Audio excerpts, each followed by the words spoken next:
Hello and welcome to our audience members joining us from across the globe. I'm Raymond Kerr. I'm the Chief Program and Development Officer here at the Arab Gulf States Institute. We're happy to have you all with us, and Ramadan Kareem to our friends and colleagues observing the fast this month. Today's webinar will feature a discussion on digital transformation and economic diversification in uh,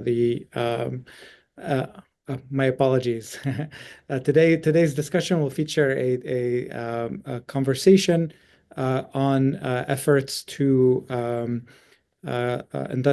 encourage industrial policy for the post-oil era in the Gulf Cooperation Council. And the discussion will draw on a workshop that just concluded today that discussed findings of two papers, one, Potential and Pitfalls in Industrial Policy by Steffen Hertog, and Call of Duty Industrial Policy for the Post-Oil Era by Fuad Hasanov and his colleagues at the IMF. We're excited to have both Steffen and Fuad with us here, and I'll introduce them here very briefly. Welcome first to Steffen. He is an associate professor of comparative politics at the London School of Economics.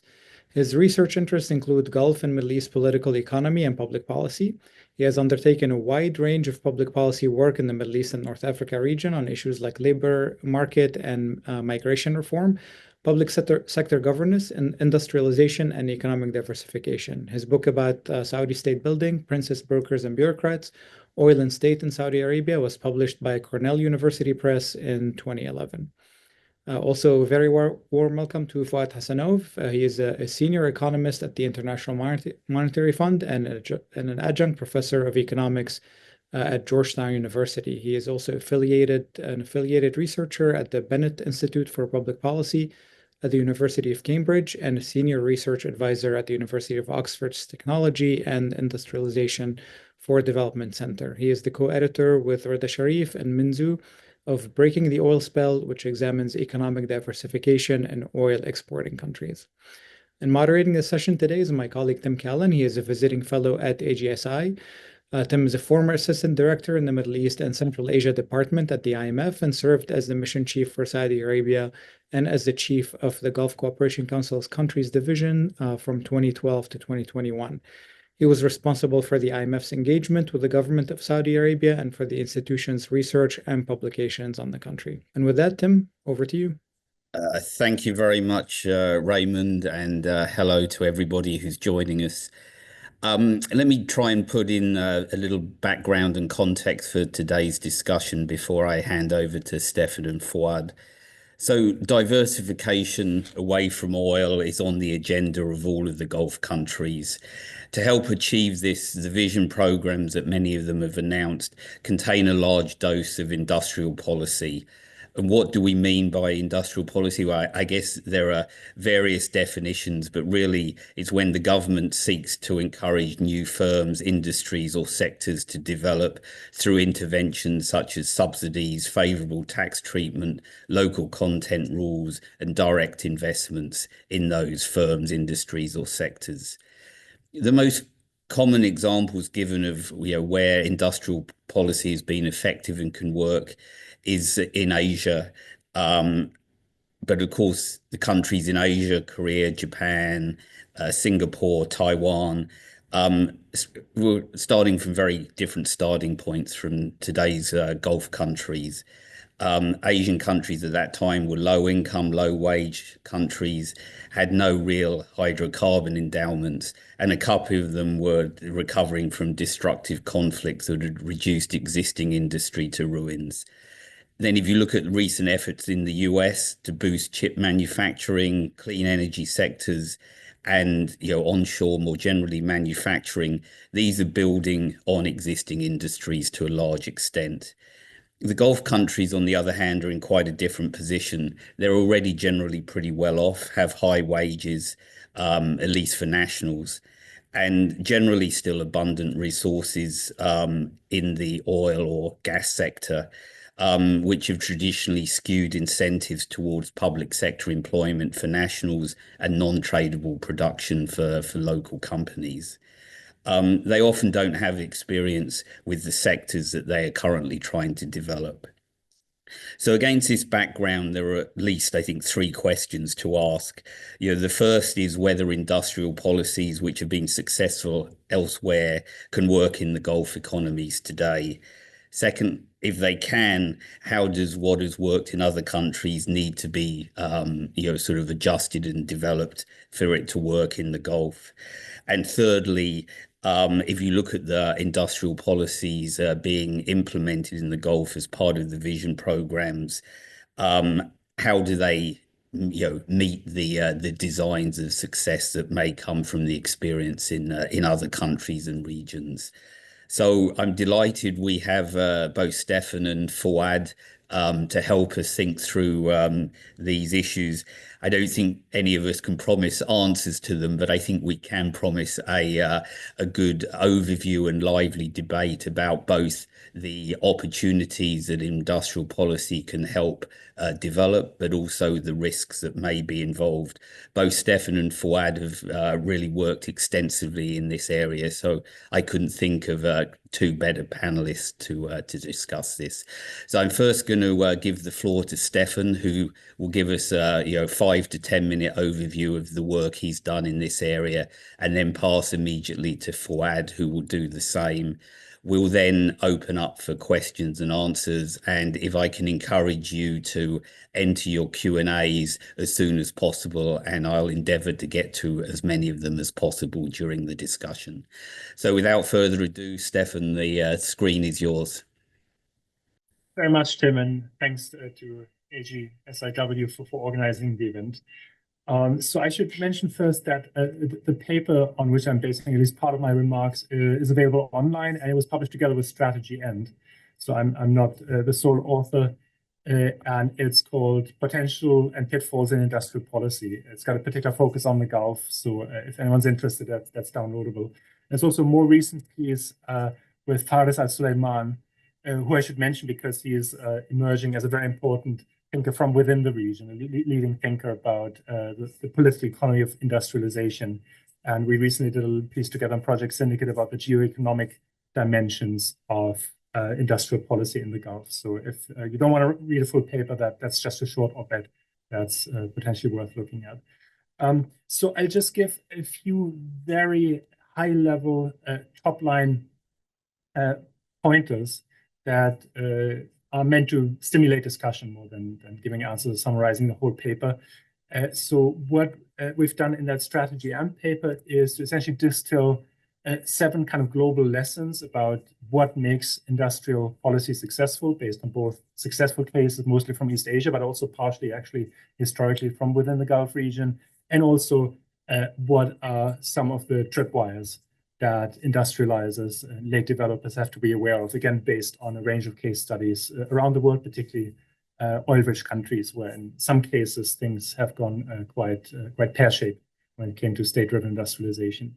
So the first key lesson there that is possibly the most important one, is very applicable to the Gulf's industrial policy efforts, is that industrial policy, while it can be state-directed and it can involve also state ownership of assets and the state creating new assets in new sectors where the private sector is not willing to invest, particularly more technology-intensive sectors, more speculative, kind of cutting-edge type of investments, it's still very important to expose those assets to competition as early as possible to ensure, to gauge and to safeguard their commercial viability. And the best way to do this is to usually expose them to export competition, to make them compete on international markets. And that is something that some of the Gulf industrial policy initiatives have taken to heart, but that is not necessarily followed through systematically across all of the new initiatives. Sometimes you have new firms, new assets that strongly rely on government demand, for example. In some cases, you have government entities taking over private assets and then potentially tilting the playing field against other private investors in the same mature market. So that kind of openness to competition and level playing field is very important, and sometimes, in some cases, I think has been honored in the breach. And another very important lesson for a successful industrial policy is that governments have to build the capacity to manage, measure performance. And that is actually not a trivial task, extracting both administrative data and survey data that can tell you about the technology content of production, that can tell you about productivity levels, labor productivity, total factor productivity by subsector, potentially by firms, really critical to gauge whether your industrial policy is working out. And these data are hard to generate. That's a long, hard slog to create the kind of agencies that can collect and analyze that data. And I think the GCC countries, Saudi and UAE in particular, they made progress in that, but there's also still a lot of work to be done. So I do once in a while come across projects where the monitoring and evaluation and the impact measurement actually is quite hard because we don't have quality disaggregated data below a very, very high sectoral level. And that then makes it very hard to steer industrial policy if you don't even know whether the things that you're doing are having a positive impact. Closely related to that, having that kind of data, you're then able, and you have to make any support, be it for government-owned entities or private entities that are receiving subsidies or temporary protection or other forms of support, potentially subsidized credit. You have to make the support conditional on performance, and you have to be able to withdraw that support if things are not working out. So you have to be able to be ready for the moment when there is a potential loss of phase. You have to cut loose, and you have to potentially among 30 projects shut down 27 that don't work out, which is the nature of experimentation and industrial policy. You don't know ex ante what is going to work and what isn't, and you have to be able to get on an off ramp and shut down types of support in projects that are not yielding the desired results in terms of commercial viability or economic diversification. And that's a risky thing in the Gulf because sometimes agencies and leaders commit to very, very large projects ex ante that then become harder to adjust when things don't work out because of those big expectations that have been created. So kind of stage gating and experimenting gradually and measuring performance all the way through and then withdrawing support if things don't work out. This ability it's politically tricky, but it's very, very important for industrial policy to succeed. And there's some ways in which that kind of difficult political balance can be made easier. One of them is to experiment with diversification very widely, do very many small to medium scale things at the same time rather than to make a few very large bets. And some types of investments are very scale dependent, so you have to make large upfront investments. But in many other activities, you can start small, experiment, and then adjust more nimbly. You can make things much more scalable than even the large initial announcements often suggest. So if you think of, for example, the second Dubai World Central, which is supposed to become the largest airport in the world, it was announced as a giga project, larger even than the existing largest airport in the world in Dubai. But in practice, the Dubai government was very smart in terms of making it scalable, starting with it as one airstrip, mostly for sort of logistics transport rather than passenger transport, and then able to gauge demand and gradually scale up to the extent that the market supported that. And we're also seeing some other project where there's so much upfront investment that the scalability is not really realized, and there's a big risk of potentially large sunk costs. Then I think I'm probably already low on time, so I just point to one more important factor that leads back to the initial point that I made about a level playing field and exposing your projects to meaningful competition early on, and also using key performance indicators that are commercial, that are not just output oriented or employment oriented, because that tends to incentivize a bloat and excess investment. Even if the initial upfront investment is public, and we've seen in both the UAE and Saudi Arabia that there's been a huge growth in the number of state-owned enterprises over the last 10 years, accelerating in particular over the last 5 years. Even if the initial investment is public, it's very important to have a concrete plan to crowd in private capital, to crowd in private investors, to have people with a commercial mindset, commercial incentives with skin in the game, and also to guarantee that there is the level playing field that I initially mentioned. And in some cases, there's a lot of sort of public commitment to crowding in the private sector, but the concrete strategies for doing that, for giving private sectors a minority stake, or to having sort of a sunset provision to say we have to privatize, or we have to bring in private capital by a certain point, otherwise we can't consider the project viable. That often isn't there. That kind of concrete commitment to privatization often is not sufficiently institutionalized. I think I'll stop right there, Tim. Good. Thank you very much, Steffen. Fuad, why don't you go ahead? Great. Thank you, Tim. Thank you for the nice introduction. Pleasure to be here. So let me jump in. I guess, as Steffen mentioned, there are a few key elements to the successful implementation of the policy. And so in the paper that Raymond and Tim mentioned earlier, Call of Duty Industrial Policy for Post-Oil Era, my colleagues and I, Rida Sharif and Mahdi Sarsenbayev and I, we kind of looked at some of the issues that Gulf Cooperation Council countries, GCC countries, are facing. So it's interesting because the issue of diversification is not really new. They've been doing it, since the 70s, since the first kind of burst of oil and trying to diversify away, and there was some success to some extent. But if you look at the indicators, oil is still a big part of total exports, of majority of the oil exporters, and in the GCC in particular. So the kind of the standard policy advice that we give in terms of improving business environment and kind of having less regulations, provision of the public goods, education, infrastructure, and the GCC countries have done pretty well on those indicators, right? So they've been doing what the standard growth policy advice is. But if you start looking at, oil diversification, export diversification, oil is still a big chunk of it. You look at productivity gains, total factor productivity numbers, they've been actually quite stagnant, growth rates actually negative in certain cases. So a lot of investment, but you don't see a lot of outcome in terms of productivity gains. And we know that from growth theory and growth empirics, that's kind of the key driver of long-run growth, kind of the improvements in productivity, how good you are, efficient you are of combining capital, labor to produce output. And kind of basically kind of technology implementation and technology growth.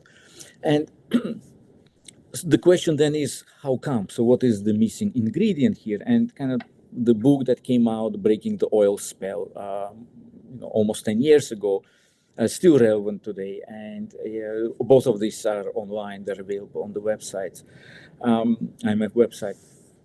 And there we argue that, look, market failures, basically what economists call market failures, are to blame to a large extent.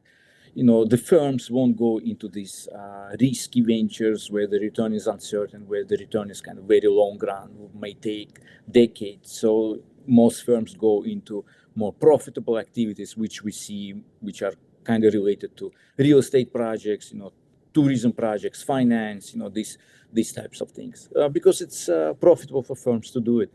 And what we argue is that we need to direct resources so that firms start going into these more sophisticated industries, more sophisticated production. And that's what will drive the productivity gains in the long run, and of course, income and welfare. So looking at kind of some of the work we've done on the East Asian miracles, kind of what makes the industrial policy a success, there are kind of three key principles that we distill by kind of studying them. So this is in another paper kind of came out in 2019. Basically, the return of the policy that shall not be named, and of course now it's the policy that must be named. So we're essentially bringing up this issue that some of it that Steffen mentioned. You wanna focus on the export markets. It's really key. It's very important. But then another important element is that, of course, if we focus on the export markets, what are we exporting? And it's really important to focus also on sophisticated industries, kind of the tradable, sophisticated industries, because at the end of the day, what really matters for oil exporters is export diversification, how to diversify away from oil. And tradable industries, export industries is essentially the key. So we want to focus on the sophisticated industries, especially in the context of the GCC countries who are relatively rich. So that actually necessitates a focus on kind of more complicated, sophisticated industries even more.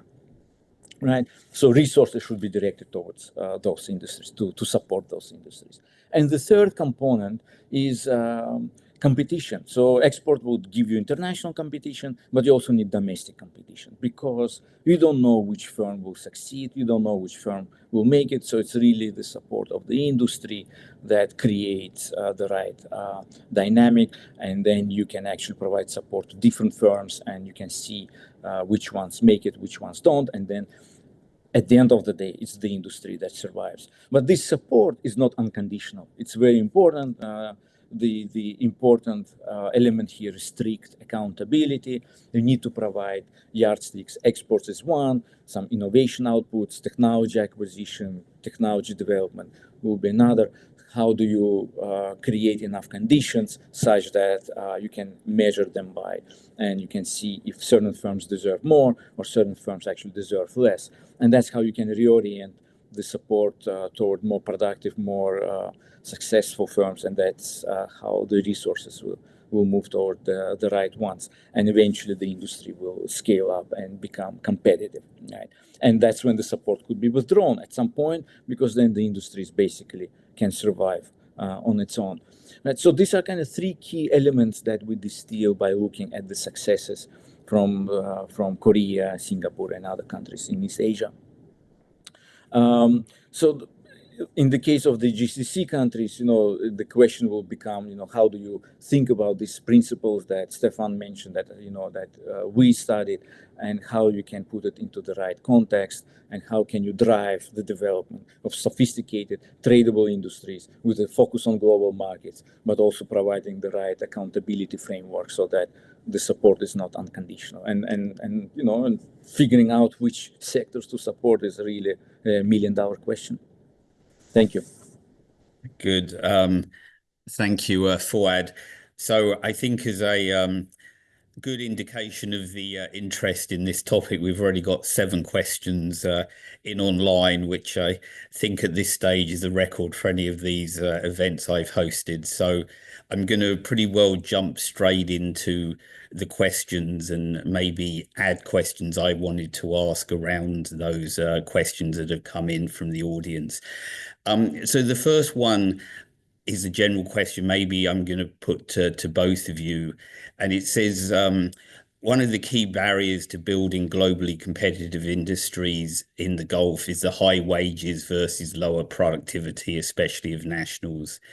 And I think, one of the features of the Asian countries was actually, productivity tended to be higher than wages.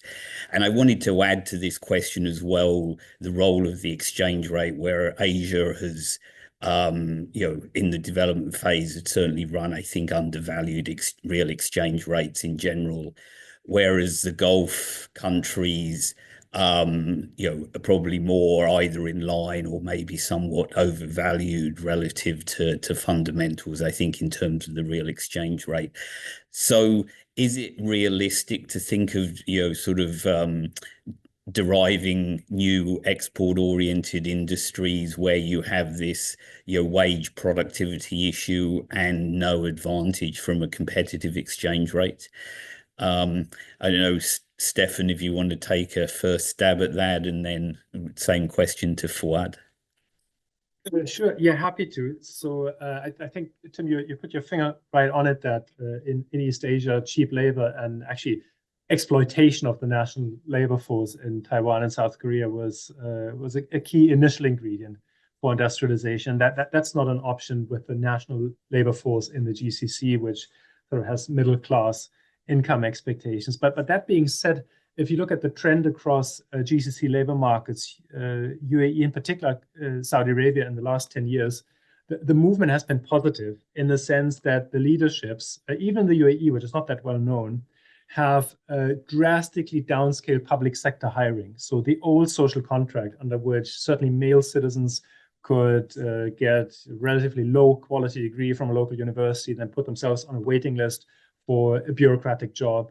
That kind of offer doesn't stand anymore. And as a result, as people have adjusted to that and new cohorts have entered the labor market, they've adjusted their expectations, and reservation wages of nationals have actually been dropping, certainly in Saudi Arabia, but also to some extent the UAE. And there's also been a stronger incentive to seek skills that are actually meaningful in the private sector.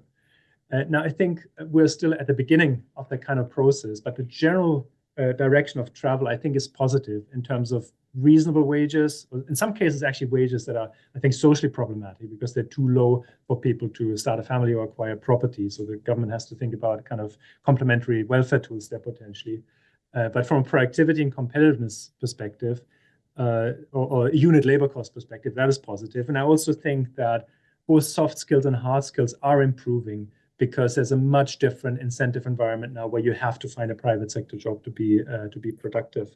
And yeah, on the exchange rate, very briefly, I think you're right that the exchange rates are like relatively richly valued. So that, I think, is a reason for making diversification strategies quite sector specific, because the cost structures in the GCC differ drastically from one sector to the next. So if you can draw on cheap energy, including cheap renewable energy, then you can certainly overcome in many forms of production the overvalued or the current exchange rate. In other sectors, that are very labor intensive, where there's no obvious comparative advantage, this will be quite a bit harder. Yeah, I guess I can add to that. It's true that many GCC countries are relatively high income, upper middle, high income countries. So you would expect wages to be higher. Now, of course, vis-a-vis the productivity, that's what is important. But productivity is not necessarily a static concept, right?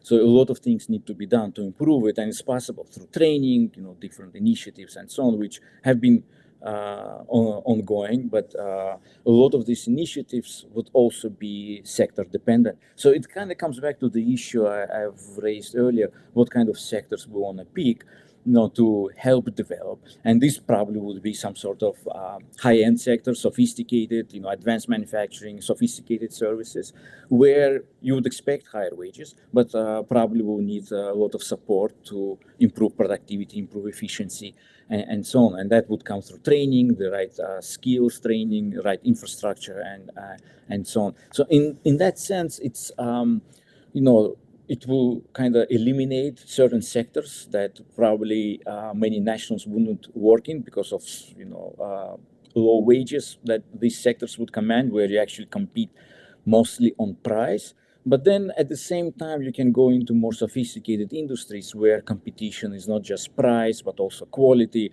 differentiation. So you start looking at kind of differentiated goods, differentiated industries, and that creates opportunities because you can, most trade at the end of the day among advanced countries is really kind of similar goods. They're just differentiated goods. We sell each other cars, we sell each other cheese, we sell each other, similar drinks, right? So it's at the end of the day, it's possible to jump into these types of markets with basically new branding, new creativity, and start creating something new.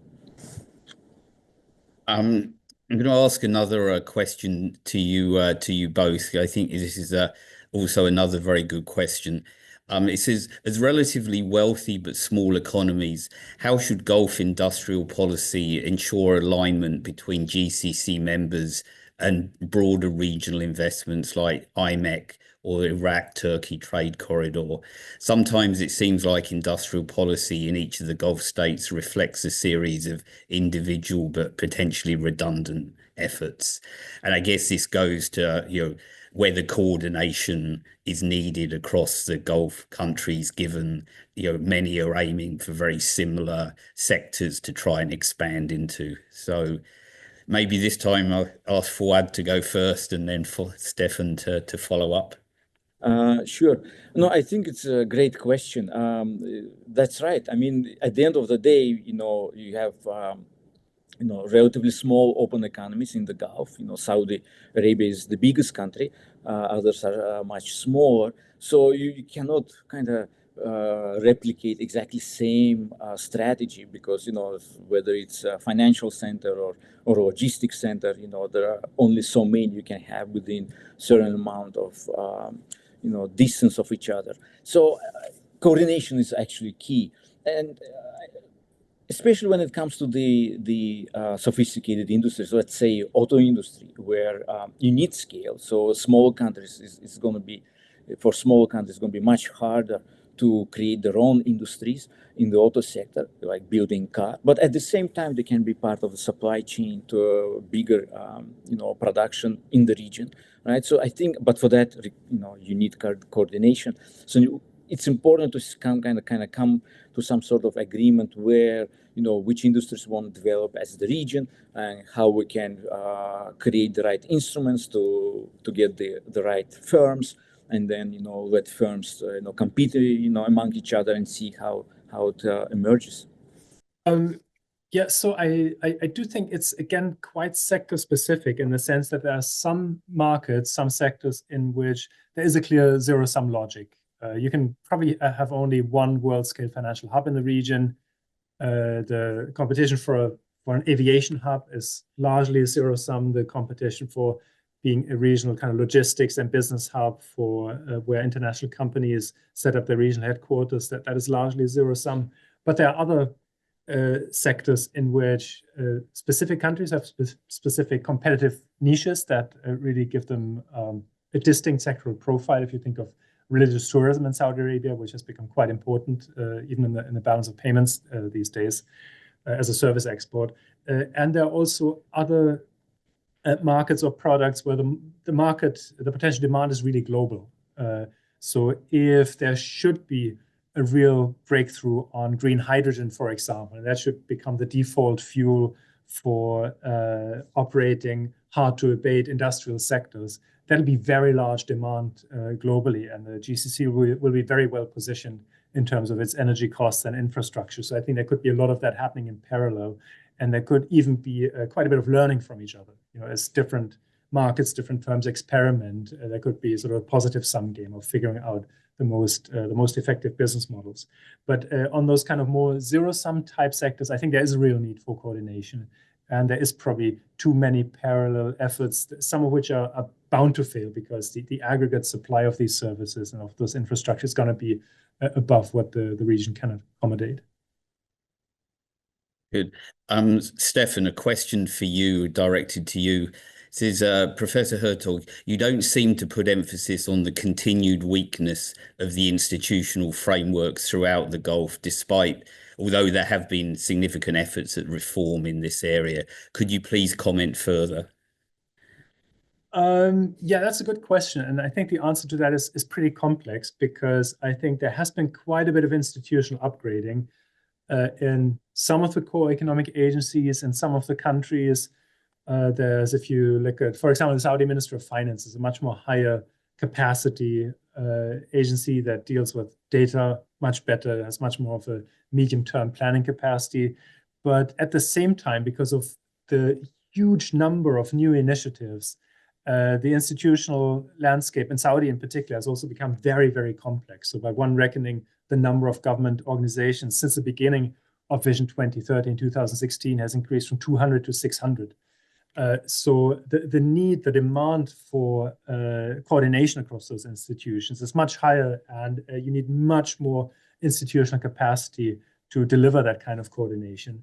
And I do think there's a little less of the kind of old school silo structures where every ministry, every agency only did their own thing. I think that there is now more coordination, and coordination problems are being pushed up and they are resolved at the top level, but it's still a pretty reactive mode of coordination. So I don't see yet a powerful lead agency that would proactively coordinate. So it's a bit of a glass half full, glass half empty question. And I think in Abu Dhabi, it's probably, or in the Emirates, the coordination is probably a bit better just because it's a much smaller economy and there are fewer actors. But there's also some silo structure and some parallel efforts and some personalization of individual institutions that make it hard to align everyone on the national level.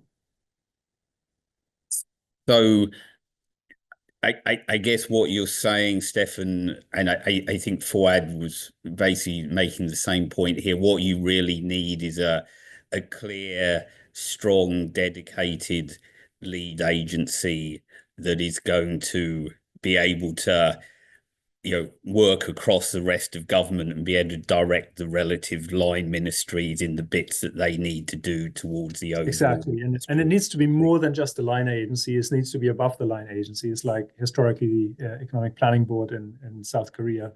And it needs to be more than just a cabinet level committee, because it needs real secretarial capacity and data gathering and analytical and policy planning capacity.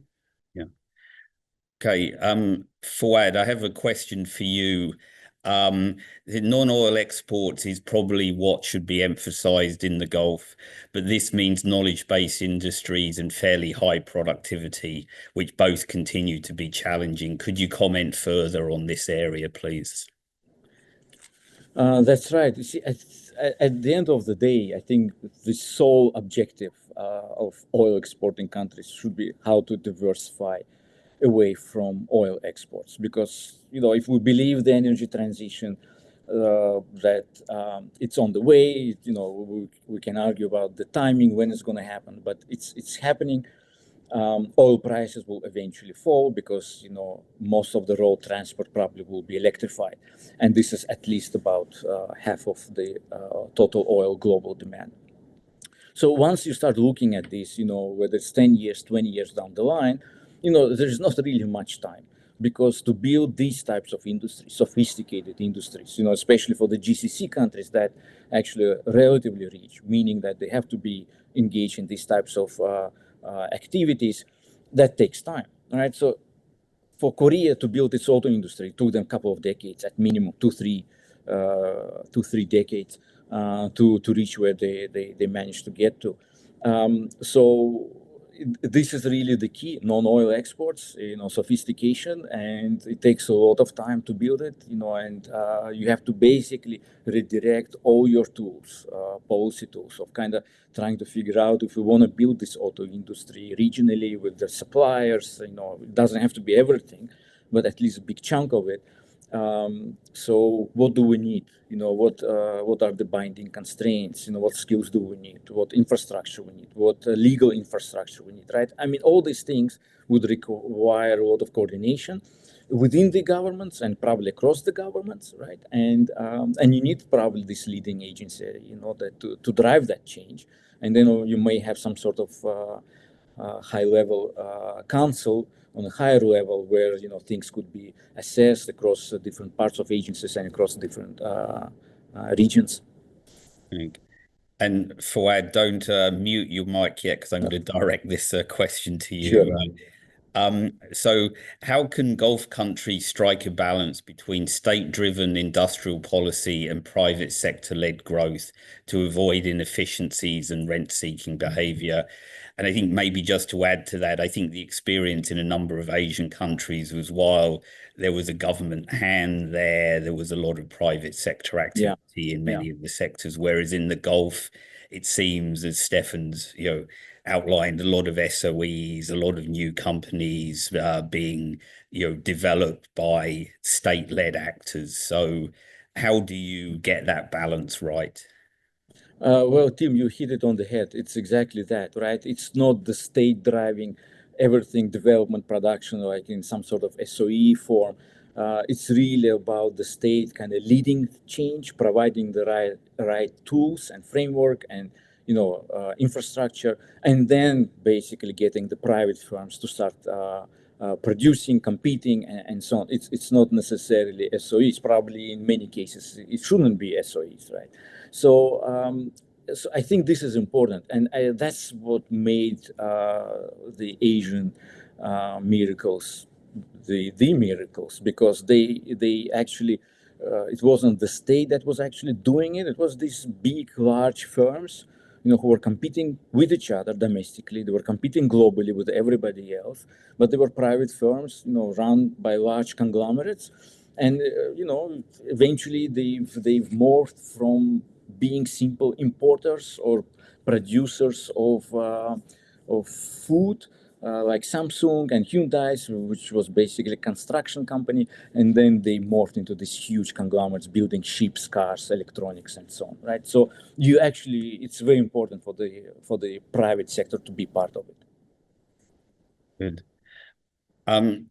Two questions I'd actually like to direct to both of you, and pick up how you want on these. I mean, two things I guess we haven't mentioned so far. One is the role of tourism in these broad policies. I guess industrial policy always seems to, sort of endanger things of manufacturing and so on, but equally can be used in terms of state development of services sector. And many of the Gulf countries are focusing on tourism and developing tourism. So what are your views on that? And then secondly, another area that we haven't discussed so far is the role of SMEs in this development. What is preventing SMEs from scaling up and becoming industrialized? The question I ask, it doesn't seem like it's investment, lack of funds, training that's an issue. So what do you see as issues in terms of SMEs playing a bigger role here? So one on tourism, one on SMEs. And I don't know, Steffen, if you want to maybe kick off on this. Yeah, I'll start with the tourism one. And I'll make a slightly broader point about consumer-oriented services in general. And I should say that manufacturing-led, export-led development is very, very hard, right? There's only a few countries in the whole world that have managed that. It is relatively easier to diversify your service economy and potentially also export some of your service, including tourism, which counts as an export from a balance of payments perspective. And I think this is actually the area in which Saudi Arabia has been quite successful. So if you look at diversification broadly speaking and industrial policy as also encompassing services, then most of the action has not been in manufacturing, but it's been in religious tourism, which has absolutely boomed. And it's also been in domestic tourism. So Saudi is spending more time within the country and spending much more money on domestic entertainment, food and beverage, and so on and so forth, which also has the equivalent impact of tourism as a service export, because those Saudis don't go abroad anymore to consume those services. So in many ways, it does, at least from a kind of national accounts balance of payments perspective, the same thing as manufacturing exports would do, just that it's relatively easier to do because you don't necessarily have to be on sort of the cutting edge of technology and productivity in international comparison. And Saudi Arabia in particular is well set up for that because it's a large market and it has a large consumer basis. So I think that's a real success story.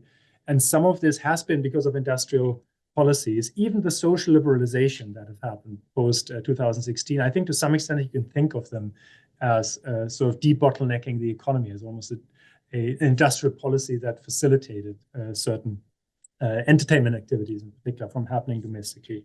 And it's true that by itself, it's probably not enough to make yourself completely independent from oil in the long run, but it is still a pretty large achievement, and it provides very significant employment, in particular for low to mid-skilled nationals that don't get government jobs anymore as per the old social contract. So I think it's a pretty important part of the puzzle. Yeah, I think I'll stop right there. That was probably long enough. Fuad? Yeah, I mean, I'll add to that. It's true that, tourism can be some sort of a quick win, right? Because, you set up the right environment, provision of security, infrastructure, and then, the tourists come and the state probably shouldn't be even involved in most of it, right? Except for, the kind of the enabling environment to provide the opportunities for the private firms to basically build their own businesses, grow, and so on. So in that sense, it probably shouldn't be a big state strategy, industrial policies, industrial strategy to promote tourism per se. I mean, in the short run, they may kind of fix certain problems, but then actually help or invite the private firms. And it comes to your second question, Tim, about SMEs, where, you know, probably most SMEs will be involved in any case. It's mostly non-tradable industries. But it's true that it's just not going to solve your long-run problem of diversifying away from oil, especially if oil is the majority of your exports. And there are also negative spillovers from tourism, you know, pressure on infrastructure, pressure on public services, especially if most of them are subsidized, and then congestion. So there are all these costs that we don't really count when we look at tourism, and they should be counted. So, you know, and how much growth can you get out of it? You know, just got to keep bringing more tourists, but there is a limit to that. And productivity gains are not there. Most of the jobs are, as Steffen mentioned, low to mid-skill. So to be able to kind of grow further, you need to have to go beyond tourism. So it has to be a different strategy for the long run. And this comes to SMEs too. It's really about kind of sectors. So most of SMEs will be in this type of sectors, non-tradable businesses, you know, related to tourism industry. There's only so much growth you can get, again, domestically. I mean, maybe there should be a mindset for the global growth, you know, where you actually try to think of the exporting, and, you know, the big conglomerates do export this type of services. So this is all possible. And at the same time, it's also maybe we should think about SMEs, not kind of these moms and pop shops, but more of kind of the startups, the whole innovation ecosystem that could create this new mindset, new opportunities for whether it's consumer tech business, whether it's business-to-business type of operations, with eventually global operations and global outlook. So given, you know, we're in a position today, I guess, where, you know, there are a lot of trade tensions, tariffs are going up, non-tariff barriers.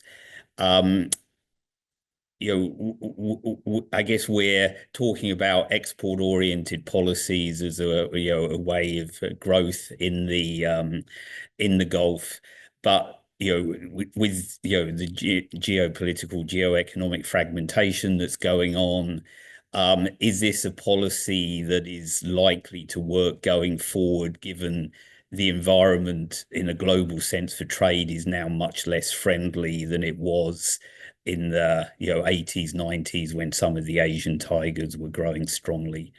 I don't know who would like to have a go at that one, but maybe one of you could take a stab.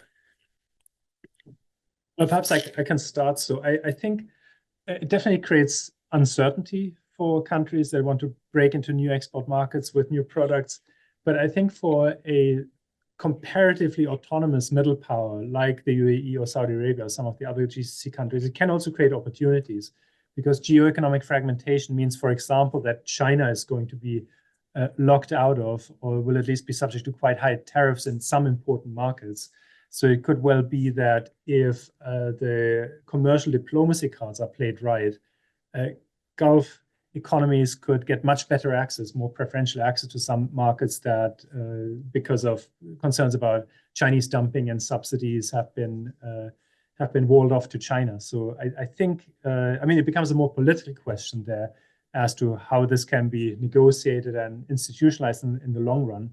But given that the GCC will not always be sort of cost competitive in all products on a global basis, certainly compared to China, it can also create new opportunities as countries talk about friendshoring, nearshoring, supply chain diversification. And even we've seen some Chinese investment going into GCC markets in order to produce there, to get access to markets that China can't directly access. Although that, again, could then be subject to tariffs, again, as Trump is currently trying to do with regard to Chinese investment in places like Mexico. So it's complex, but I think there are opportunities.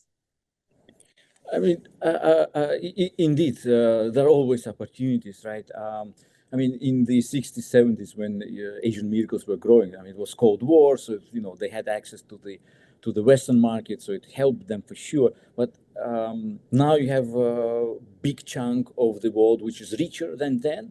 You know, Brazil, you know, China, India is growing, Indonesia. So you have huge markets out there. So the vote is probably bigger than before in terms of its purchasing power and so on. So it creates opportunities in that sense and in terms of geographic diversification of trade.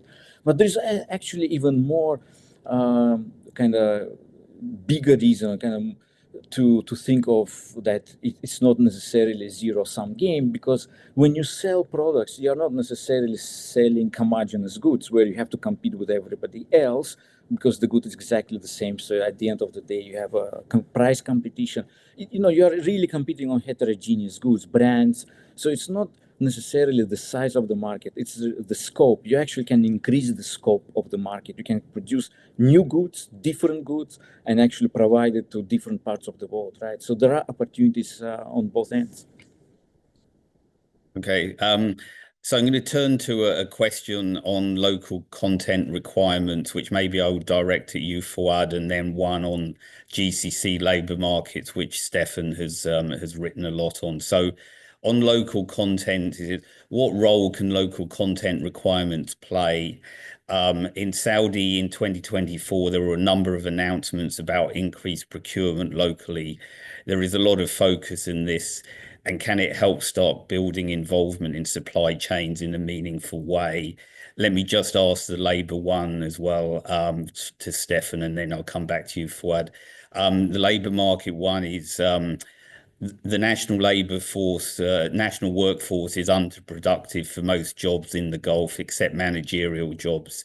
In some GCC countries, the bulk of the productive workforce is expatriate, but the fact that most expatriates are temporary reduces productivity. Do you agree? So, Fuad, on local content first, please. Yes, thank you. Great question. I mean, it's a tough one. In most cases, usually local content requirements don't really give you what you expect. No, so if your goal is to help local production, local firms to be the supplier to the multinational, or to create these new firms to provide different goods or services, whether to the government or to the public sector, to a large extent, these things on its own don't work. There are many examples of that across the world. So we had a recent piece on that last year that came out, The Pitfalls of Protectionism, where actually we're focusing on the auto industry, and kind of looking at some different classifications of how it's been done. And, you look at it, the example, of course, is, one of the examples is Brazil, where, with FDI and, local content requirements, it has, they're producing cars, but it's, pretty much on a local level, sold domestically. How competitive it is globally, probably not much. And then you have even older cases like Malaysia with Proton, which was completely driven locally, wasn't competitive at all, and eventually sold to Geely. So, these things on its own in isolation most likely won't work. So if you are thinking of developing domestic firms, helping domestic firms provide services, you have to think about what are really the binding instruments, and just kind of making them part of the production process by decree is just usually won't work. So you need to actually solve all the underlying problems, why these firms are not efficient or productive enough, whether it's skill shortages, skill training, not enough regulation, or whether too much regulation, right? So you have to figure this thing out, and then you start helping, and maybe then the kind of arm twisting and local content requirement may work. But you have to solve this underlying problem first. So on the labor markets for nationals, I think it's sort of a glass half full story, where the glass is gradually becoming even fuller. So I'm relatively optimistic for the reasons that I outlined before, that the incentive environment for certainly new national entrants on the labor market in Saudi, and also to some extent the UAE, has improved, in the sense that there's no government job guarantee anymore. There's a clear signal that you have to be productive in the private sector. You have to find your own job there. And I think we're seeing a reaction in terms of skills acquisition strategies, that nationals more deliberately go into types of education or do further training that is relevant actually to the private labor market.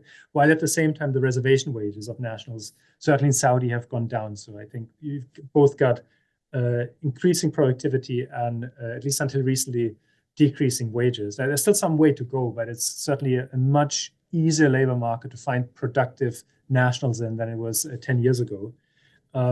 Specifically in Saudi Arabia, the UAE is a bit further behind because the historical social contract in the UAE, Abu Dhabi in particular, but also Dubai and to some extent the Northern Emirates, was just much more generous, even higher public sector wages, even fewer incentives to join the private sector.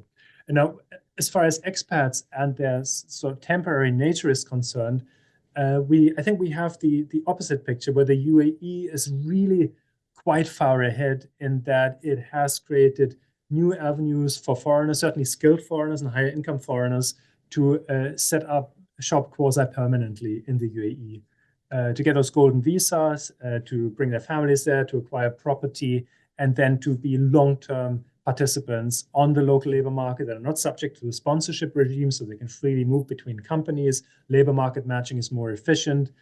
Wages correspond to productivity, and you all together have a more fluid and more mature market. It's less so the case for lower skill expatriates, where there are stronger restrictions to mobility, which I think continues to be an issue.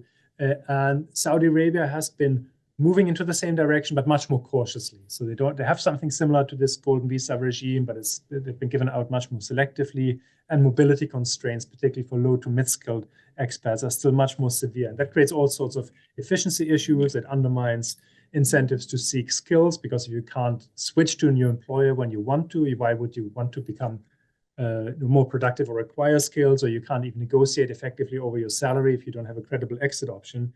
That said, there have been some partial reforms to the sponsorship system. So again, it's sort of a glass half full story, but there's still quite some way to go until we've got an integrated, efficient labor market where wages correspond to marginal product, and where people with specific skills can be locally matched to the best job. Good. I still have a few questions, and actually some really excellent ones online. So I'm going to let this session run maybe 5 or 10 minutes over the time. I have two here that I want to address to both of you. I think they're both very interesting.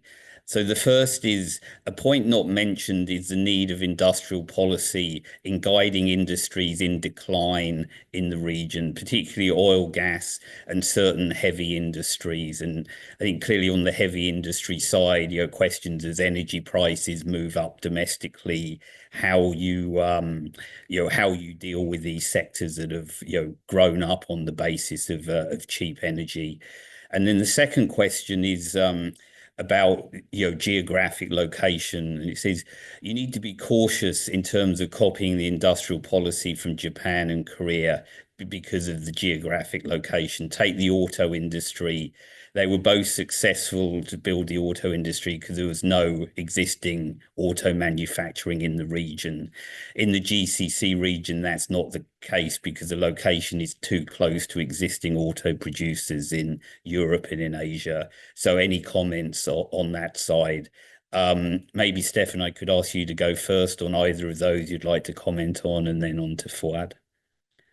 Yes, so on industries in decline, I think so the core hydrocarbon sector will be fine for a very long time because they're the lowest cost producers in the world. They'll be the last man standing. So I think we're talking many decades there. But it's true that there are other industries that have become accustomed to very low energy prices and very cheap gas feedstock that has been repriced already to some extent, and probably is going to be further repriced because of the fiscal opportunity costs these low state-provided energy inputs generate.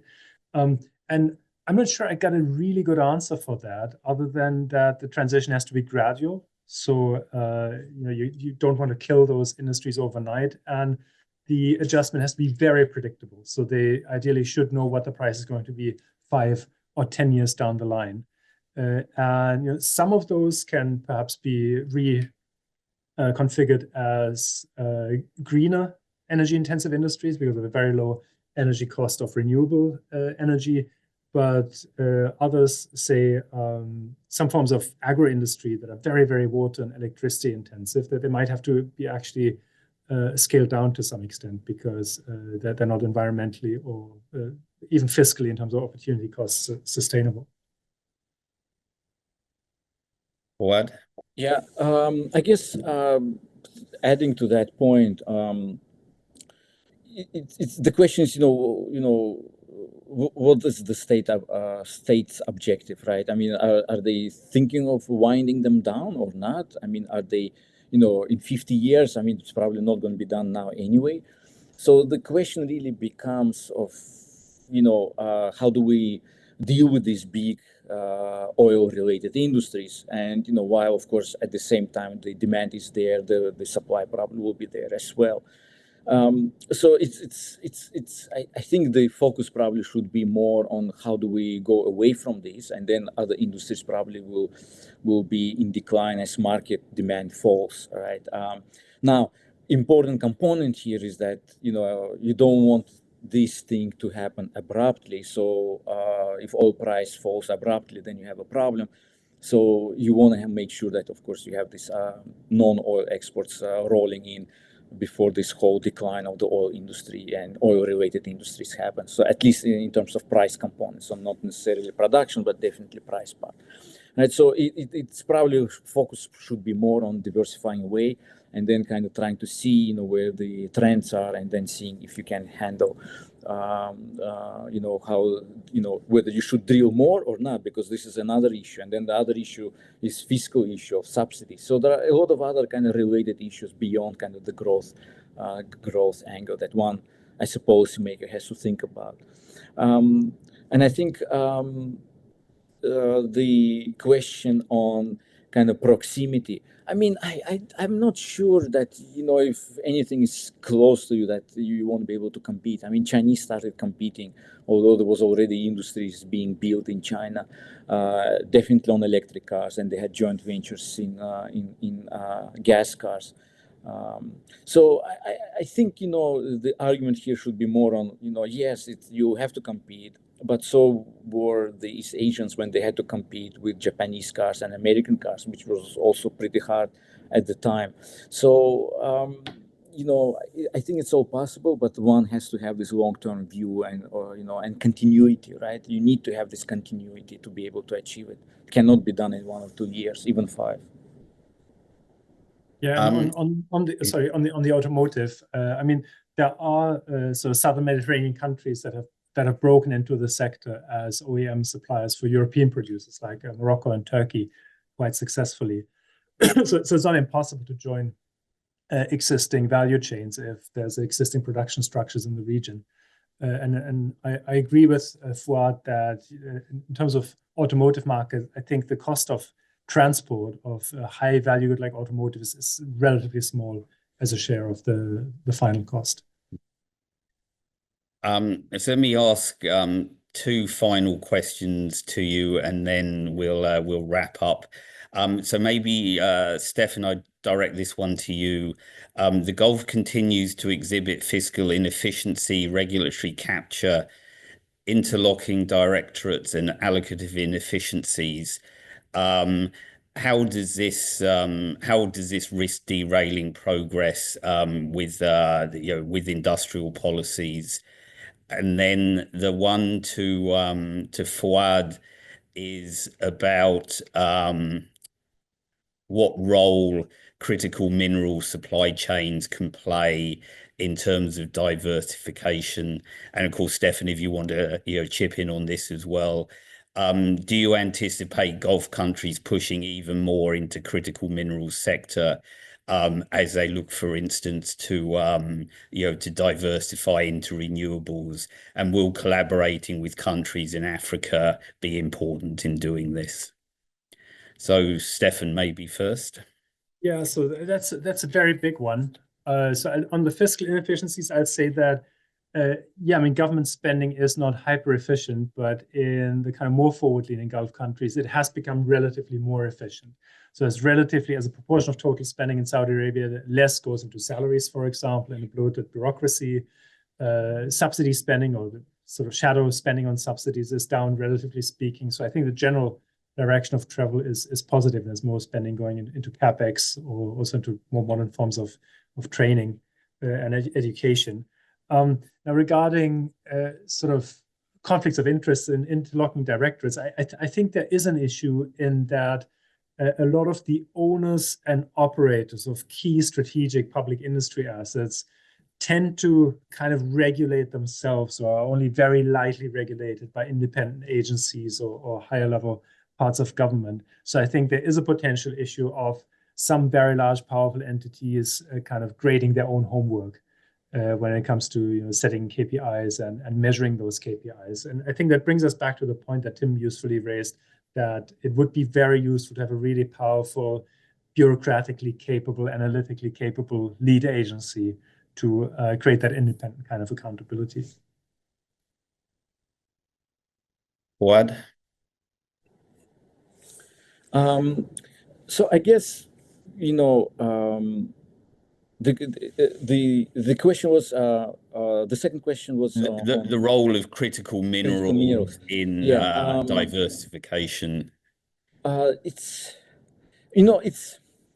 a good question. The issue is that so diversifying away from oil back into some commodities again, right? So it's it's for the oil exporter to go away from oil into mining. Doesn't necessarily solve the kind of the general problem of productivity gains and kind of increased standards of living over time, right? Because you are again at the vagaries of the markets. These are generally global markets. Prices are very volatile, and you may need this critical mineral now. Many countries still have it. It's not necessarily just in one particular location, and so it may not really help you kind of in the long run. Now, whether it shouldn't be done, that's a different question. No, if the private firms want to go and do it, there is some kind of thinking kind of how it can help. Provide opportunities for exports, kind of engaging with Africa, supporting their growth and so on. That might be helpful too. But I think at the end of the day, we're still kind of back to the same problem of kind of mining commodity prices. One good thing where I think we can actually use it to our advantage in terms of kind of oil industry or mining industry is the backward linkages, where you actually start building and working on the equipment that does this, drilling, submarines, mining equipment and so on, right? I mean, these things like Australia has done, for example, that would help a lot and gives you these other opportunities to diversifying away to more complicated stuff.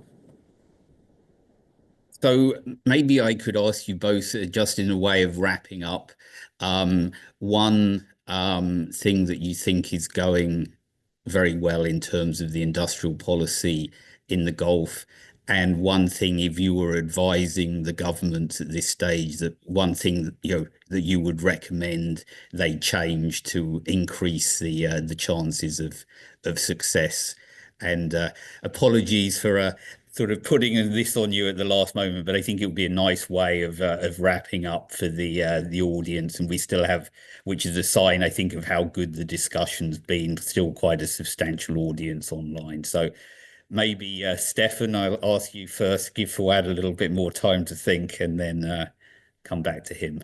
Sure. Yeah. So I think diversification of consumer services, both domestically oriented and to some extent as an export service, has been a real success story for a longer time in the Emirates, more recently in Saudi Arabia. And I do think that industrial policy has played a part in the more kind of technology intensive parts of it. So if you look at the diversification of consumer tech, for example, in Saudi, which now is a success story. They have an export success story. They have unicorns, they have delivery apps and fintech apps, labor market matching apps, all types of things that were supported often by partially state-funded sort of VC operations. I think that was really industrial policy the way it should have been done. Experiment widely on a smaller scale and push firms into new forms of production to figure out higher value added things that might or might not work out. And now that they stick, they can be scaled and you get very large sort of external returns to that investment. In terms of where I'd be cautious is, I guess, in particular, very high-tech manufacturing where you don't have an obvious local industrial infrastructure and skills base. And I would do that more gradually, more longer term, start with simpler forms of production that fit into your, or that are adjacent to your existing product space, where you already have skills, where you already have the inputs, and then work up your way gradually the value chain, rather than trying to do a moonshot and jump to advanced semiconductor manufacturing or something where there's just no obvious thing to build on in your local economy. Thank you, Steffen. Fuad? Yeah, I guess the whole kind of change of mindset, where the region is becoming much more dynamic and kind of more forward-looking in terms of we want to diversify, we want to grow, we want to improve standards of living. So we cannot really rely on oil, irrelevant when the energy transition finally happens or not. So I think this is really important, because that's the first step, kind of changing the mindset, trying to put all the important institutions and policies in place to drive the change. And I think it's happening, and there is drive, this energy that we see in the region is very important. It's relatively new. And of course, the successes, there were kind of the petrochem industry, the old kind of school, what was done earlier, created a lot of kind of oil derivative industries and so on. And the whole innovation industry that's being kind of supported, and a lot of things are happening there. So we see the fruits of that support. But I think what is even more important, coordination across different countries in the region to make sure that we are not replicating the same financial center or the logistics center. Right? This is important. And also, even more important, a focus on the tradable industries. Right? It's not the real estate projects that we want to focus on. It's not really tourism as a state that we want to really support. It's really the focus on the sophisticated tradable industries, so we can move away from oil while at the same time creating good paying jobs, productivity gains. That is really the driver of the living standards in the long run. And I think this is important. Without it, it's going to be hard to sustain the living standards or improve the living standards over the long run. Okay, very good. So let me just finish up by thanking Steffen and thanking Fuad. Really excellent discussion. Thank you so much for sharing your insights and thoughts on this highly topical subject. Also, thank you to everybody who joined us online. Lots of great questions coming in, which I think really made the webinar much more effective. So thank you for your participation, and I hope you'll all join us next time we hold an event. Thank you. Bye-bye.